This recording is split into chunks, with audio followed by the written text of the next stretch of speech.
I'm doing something today I should have done years ago. I'm a food historian and I'm finally making time for this. Making bread, late 1800 style bread in their fashion, and not the way I learned it back in the 1970s in home economics classes, and the way I really continued it when I worked at historic sites.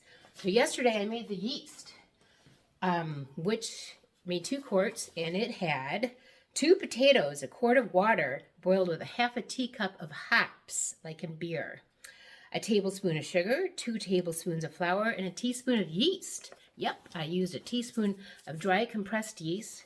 The recipe from this lovely 1884 cookbook called for a yeast cake or a half a cup of lively yeast from your previous batch. So I made up the yeast, I mixed up the bread, and through the magic of editing, we're picking up this project the next day. A new batch of bread is ready to go into the proofing box. So this was mixed up last night and risen overnight, and then it was put into the pans and ready for its second rise, covered with a towel to keep the draft out, and then close the doors on the proofing box, and wait about an hour. And I come back, open up the box, take out the loaves of bread, which have risen nicely. So if you'll see, really when it's risen, it should be just underneath the top of the pan.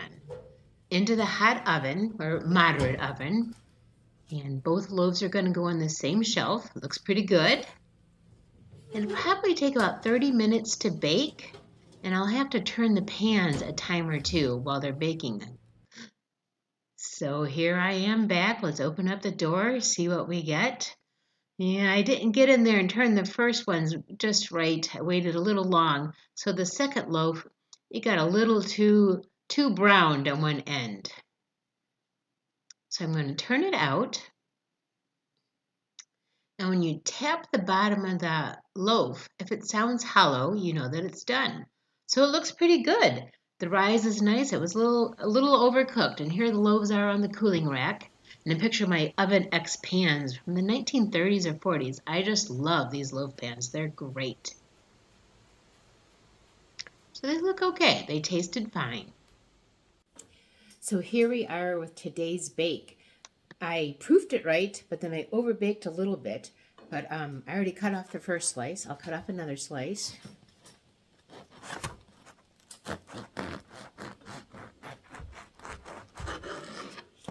It smells so good. I love the texture. It tastes a lot better than the bread I was making without a starter. And let's see, I'll just put a little butter on it. We'll give it a little taste.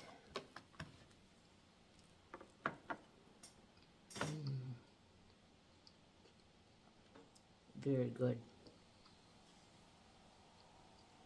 Hey, just a recap. I've been trying to explain a very common way for bread, how bread was made in the late 1800s. It was usually a combination of some homemade yeast and then flour, water, and salt. So the homemade yeast, in my case this time, was made out of a quart of water, 2 potatoes, a half a teacup of hops, like for making in beer, a tablespoon of sugar, 2 tablespoons of flour, and a 1/4 cup of lively yeast from a previous batch, or in my case I used a teaspoon of dry yeast for my very first batch to get this started. This recipe came from a cookbook that was designed for young housekeepers. So I feel like I have something in common with them because I was trying to learn how to make bread in this particular fashion, even though I'm not young. It was kind of fun. So this yeast gets made up and it makes up 2 quarts. Then when I mixed up my bread, I took 1/3 a cup of the yeast and I mixed in 5 cups of flour, 2 cups of water, and a teaspoon of salt, and that became my bread dough. That yeast, that 2 quarts of yeast, can be kept in the refrigerator, or they would have kept it in a cool spot. Probably wouldn't lasted quite as long for them. But after the yeast is about used up, you should save at least a half a cup or so to become the lively yeast and your next batch of yeast. So we would probably call that a starter today, but they definitely called it a yeast. It seems like sometimes they call it sponge.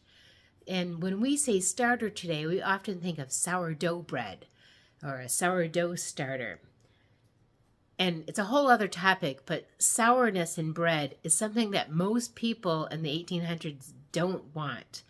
I'm not quite familiar with the whole tradition of sourdough. And, I remember hearing about the 49ers in California and Alaska having their sourdough. But if you're back in mainstream America in the 1800s, mostly you don't want your bread sour. You want it fresh. You want it sweet, as they might call it.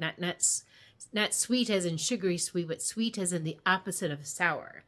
So the history of bread making is complicated, and I'm really just starting to get into it and start to understand it myself. So we can learn together. So anyway, that's it. It is a complicated topic, and I appreciate your watching, and we'll look forward to seeing you next time. Bye-bye.